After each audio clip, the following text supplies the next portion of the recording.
can't believe that I'm doing this thing. You see it once on subway takes, and then you're like, maybe you can do it too. But I used to criticize people for doing this. But I'm in a foreign country. I don't have my tripod. I don't have my boom mic. I guess I could clip it on my sweatshirt. That would probably be easier, but I want to hold something. And I'm doing this in Restaurant Dren, my wife's dad's restaurant, where we had our wedding and where I just hang out all the time and work. But we've been here for 1 week, and so I wanted to do a little vlog, like a little update on our time, just kind of showing some of the things we've done. It's funny, 1 week and I've only been in New Belgrade. We haven't gone to Old Belgrade yet. I'm kind of recovering from a little cold or something, like the flight and staying up, the first day, or I can't even remember how it went. But, like I said, I always get so excited when we're here with the food and everything that, same old thing, overeating, staying up late. See, I got a little sick because sleep schedule is off, and so this is ridiculous that I'm holding this. Free promo marketing. Then, so we woke up at 1 a.m. one morning, and we just hung out, worked a little bit until about 8 a.m., and then I thought it would be a great idea to go for a run, and so I went on like a 6-mile run/walk along all the way to the Savski K, and I just kept going until see if I could get a better view of the bridge. And then I ended up by these docks, and I had to turn left, and I ended up in Delta City, and I was 5 miles from home, and so I started to get a little cold, and my legs started to give out because I don't run that much that often. Then I wanted to buy a bike. That didn't work out. The bike store that I wanted to go to was closed. In the meantime, while I was going to buy a bike, I stopped by and had a little coffee at a place I'd never been to, and then asked a random Serbian guy if these things I saw were bomb shelters. I look like an idiot, like a dumb American tourist. Are these the shelters that your people had to hide when my people bombed your country? And then I decided I'd take the bus back, and public transport, for the most part, I think for the last year or so, has been free in Serbia. So on Google Maps, you can find your way around just by knowing where the bus goes. Yeah, I have a really quick funny story when that happened. When all my friends are here for my wedding, you still had to pay, and I had a group of 15 people on the bus, foreigners, all from all around the world, some Americans, some from Germany, some from Ecuador, some from Spain, some from Australia, and the lady was going through checking our tickets. This was 2 years ago, and I didn't know that much Serbian, and so she comes up to me. My friends are like, Jeff, she's checking our tickets. And we're in a full bus full of Serbians. You guys are going to hate me for this. If you're Serbian and watching this, you're going to hate this. And she goes need your ticket. And I don't even know what she said, but I was like, Mismo Amerikanec. Just we're American. I don't know what you're really saying, but I think some Serbian guy next to me just started cracking up and was like, this freaking idiot thinks that he doesn't have to pay because he's American. No, that's not the case. But nobody has to pay anymore. So while I was waiting to get on the bus, another foreigner got off, and he asked for help. And I was like, oh, yeah, I can help. He was like, do you speak English? And I was like, yeah. And he was like, I need to find this place.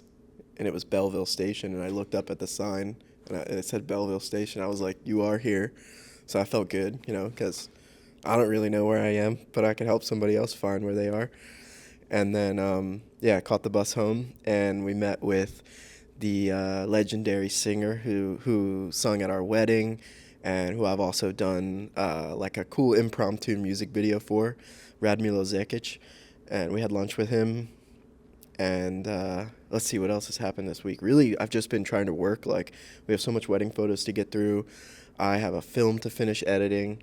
And we're hoping to do a premiere here, a little screening, actually in this room. This is the party room of Restaurant Dren. And I'm writing a script. I'm trying to have a script done by the end of the year. So it's just a lot of work. And it's been funny. Normally I stay up all night, even in Serbia and in America. But lately I've just been waking up in the morning and just really trying to get into the mode of getting things done. We have so much work to get through.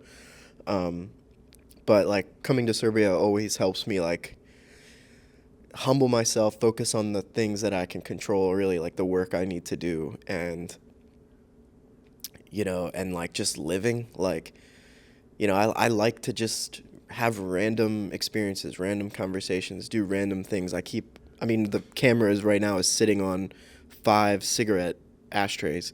I'm trying to ask them to let me help at Dren, carry bottles and do random things. Like there's that theory that you need to live a life worth writing about. And whenever I'm in Serbia, I always feel like that's happening because it's different for me. I don't have the same control I do in America. I drive everywhere in America. I walk or ride the bus or get driven around everywhere here. And so I haven't really taken much photos either. I've taken more on my phone of like just hanging out, seeing the Tamburashi play in Dren a little bit. That day on my morning walk, just seeing all the sights of like, by the Savski K and then like the flight here and yes, I don't know how much footage or stuff I'd have to show over this, but yeah, I just wanted to talk about like a week in Belgrade, just hanging out with family. And maybe I'll do another one of these, maybe different styles. I don't know. This is so impromptu. I was like, I need to get a video out there. It's almost been a week. And yeah, if you're watching this video and you watched the last video, thank you so much. That was overwhelming love from Serbian people.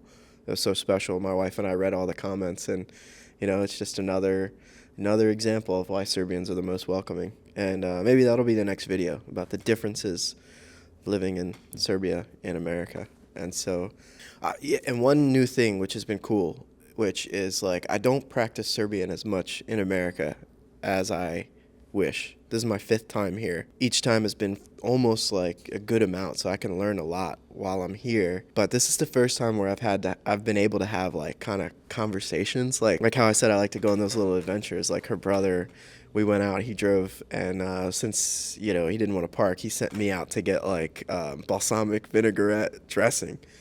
And I go into 2 Zdrava Hranas, and the first one, I meet the lady and I ask her like, da li imaš, I don't even remember, shirka. I don't remember how to say balsamico shirka. Probably butchered that.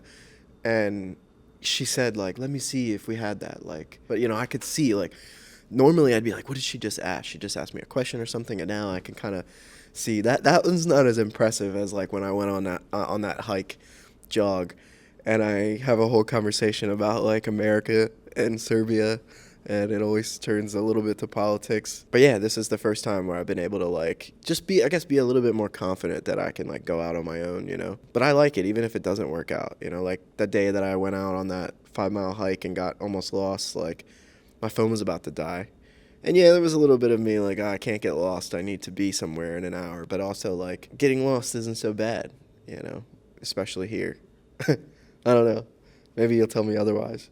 But yeah, thanks for watching, listening, whatever. Yeah, this is the room that I'm chilling in. The room that we had a lot of parties, and we're going to have a party here. Not me. I mean, I would be at it. But yeah, thanks for watching, and until next time.